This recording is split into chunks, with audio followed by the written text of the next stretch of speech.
ah, juice. Anong juice kasi? Balatong sa Ilocano. Munggo. Green bean daw. Diba mung bean?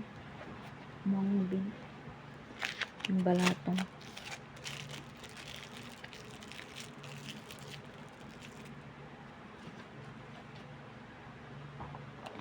Drinking mung bean shake. Shake. Ang oras na.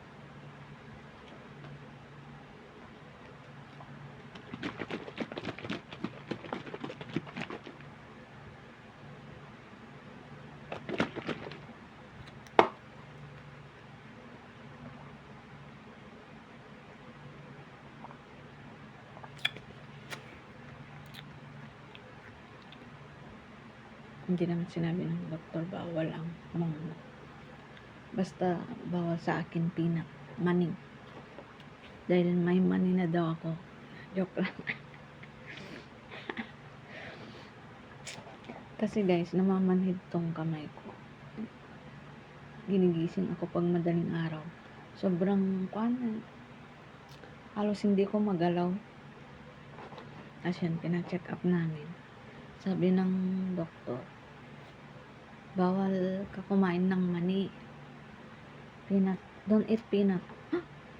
Nagulat ako. Alam niya, ginaganon ang kamay ko. Ganun. Parang pinapakairamdaman niya. Ba't alam niyang kumain ako ng mani kagabi? Ako naman. I ate yesterday. No, don't eat.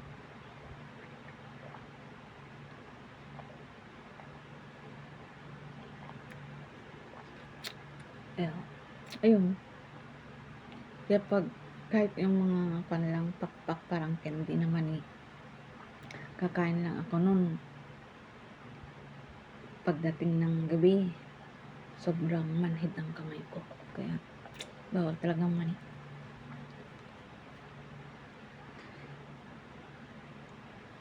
Paborito ko pa naman yung peanut butter na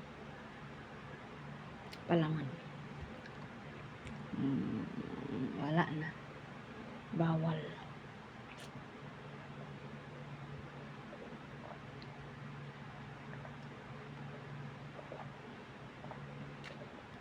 Masarap.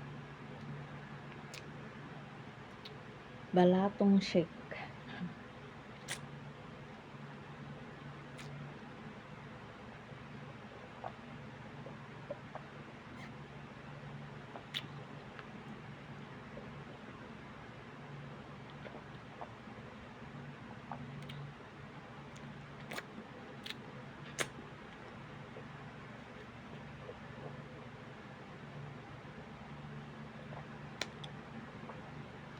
Mani-maning peanut.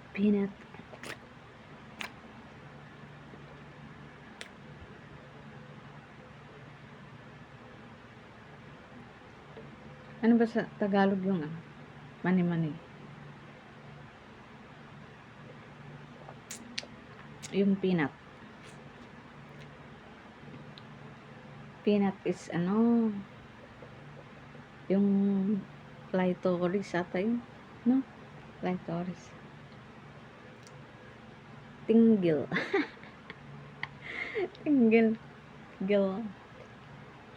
Sa Ilocano naman is tunggil. Kung ano-ano na nasabi ko. Basta peanut.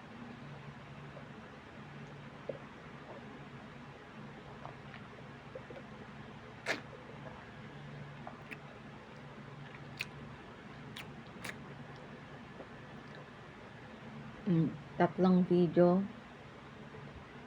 isang suot lang.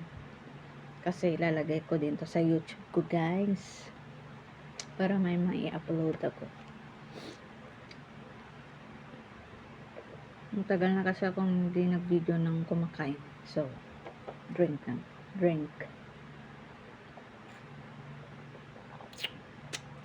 Busog na ako. Tapos, Inom tayo ng gamot. Mm.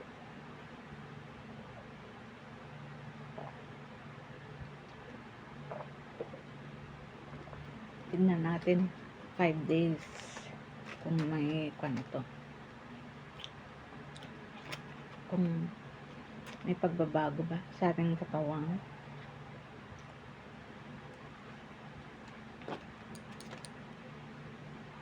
Tignan natin ang result. Regine Gutatan. Okay, thank you guys. Thank you for watching. Please subscribe to my channel, V Sisters channel. Thank you and I love you.